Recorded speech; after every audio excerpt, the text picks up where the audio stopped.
Assalamualaikum warahmatullahi wabarakatuh. Perkenalkan, di sini nama saya adalah Irma Putri Amri. Saya berasal dari lokal HTN 4B. Di sini saya akan menjawab pertanyaan soal UTS pada mata kuliah Sosiologi Hukum dengan dosen pengampu Bapak Bustamin. Baik, langsung saja kita masuk pada soal yang pertama, ialah jelaskan secara komprehensif pentingnya kajian sosiologi hukum dan aliran yang mendasari terbentuknya sosiologi hukum.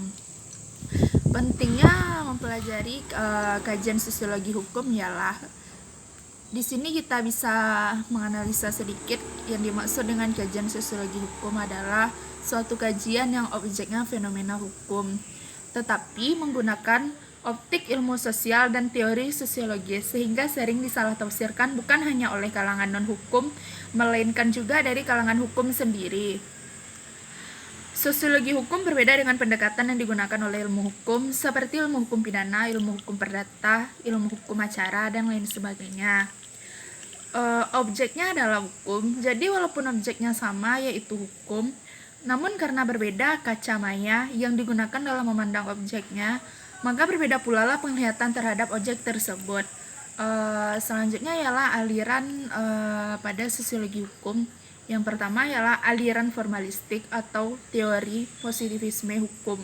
Yang dimaksud di sini ialah dalam bentuk yang paling murni, maka positivisme hukum itu adalah aliran dalam ilmu pengetahuan hukum yang ingin memahami hukum itu semata-mata dari dirinya sendiri. Yang kedua ialah teori hukum historis. Historis itu maksudnya ialah sejarah. Teori atau mazhab ini mempunyai pendirian yang sangat berbeda dengan aliran teori hukum positivisme. Menurut aliran ini, pembentuk undang-undang harus mendapatkan bahannya dari rakyat dan ahli hukum dengan mempertimbangkan perasaan hukum dan perasaan yang lainnya. Sumber hukum adalah jiwa masyarakat dan isinya adalah aturan tentang kebebasan hidup masyarakat.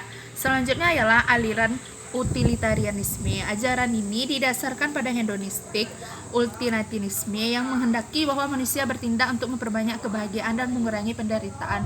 Maksud dari hedonisme di sini ialah hedonisme itu seperti sifat yang memperbanyak sesuatu yang tidak diinginkan, atau seperti keinginannya yang seperti pemborosan ataupun lain sebagainya. Dan selanjutnya ialah aliran hukum pragmatis. Aliran hukum ini adalah yang dilakukan oleh aparat penyelenggara hukum seperti polisi, hakim, atau siapa yang melakukan fungsi pelaksana hukum tersebut. Selanjutnya ialah nomor 2. Soal nomor 2 ialah jelaskan secara komprehensif stratifikasi sosial dan contohnya. Stratifikasi sosial berasal dari kiasan yang menggambarkan keadaan kehidupan masyarakat manusia pada umumnya. Menurut Petirim Sorokin, bahwa stratifikasi sosial atau social stratification adalah pembedaan penduduk atau masyarakat ke dalam kelas secara bertingkat. Selanjutnya ialah menurut Sujono Sukanto ialah stratifikasi sosial adalah pembedaan posisi seseorang atau kelompok dalam kedudukan berbeda secara vertikal. Dari beberapa pengertian dapat disimpulkan bahwa stratifikasi atau lapisan masyarakat adalah sejumlah orang yang statusnya sama menurut penilaian sosial dan masyarakat. Dan contohnya seperti kasta. Sistem kasta yang dimaksud ialah berkaitan erat dengan falsafah, dan maksudnya di sini adalah tradisi Hindu yang lahir di India. Sistem kasta berkembang dari India, berasal dari sistem yang disebut Caturwarna. Berdasarkan tradisi Caturwarna, terdapat 4 kasta utama yang dominan, yaitu Brahmana, Ksatria, Waisya, dan Sudra. Kasta dipertahankan berdasarkan garis keturunan keluarga. Kasta tertinggi adalah Brahmana, yaitu yang memiliki koneksi dengan dewa-dewa. Selanjutnya ialah soal nomor 3, yaitu fungsi hukum dalam kehidupan masyarakat dan contohnya.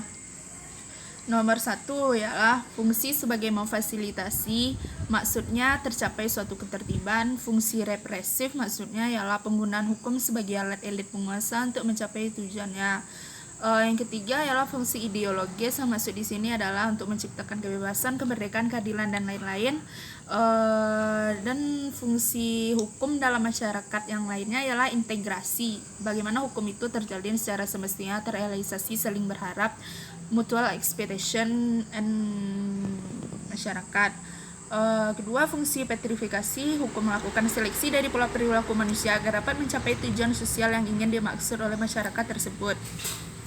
Selanjutnya, fungsi memotivasi, yaitu hukum agar mengatur manusia dapat memilih perilaku yang sesuai dengan dalam masyarakat. Maksudnya ialah norma-norma yang berjalan dalam masyarakat bagaimana semestinya harus dijalankan oleh anggota masyarakat tersebut di tempat tinggalnya masing-masing.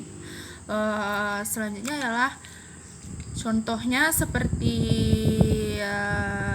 pengaplikasiannya di Indonesia ialah menyamakan masyarakat di mata hukum dapat menikmati fasilitas dari negara seperti jalan tol atau fasilitas lainnya, dan yang untuk bagi diri sendiri ialah kebebasan berpendapat sesamanya dan fasilitas umum lainnya dari negara. Semua masyarakat itu berhak mendapatkannya dari negara tersebut. Baiklah, sekian, terima kasih. Itulah hasil dari jawaban pertanyaan soal UTS Sosiologi, mata kuliah Sosiologi Hukum dengan dosen pengampu Bapak Bustamin. Dapat kita maklumi saja perkuliahan kita kali ini melalui media online karena disebabkan oleh faktor tertentu, yaitu karena sekarang karena adanya suatu virus yang menyebabkan perkuliahan kita dialihkan menjadi online. Semoga dengan secepat mungkin kita sama-sama berdoa kepada Allah Subhanahu wa taala agar semuanya cepat diangkat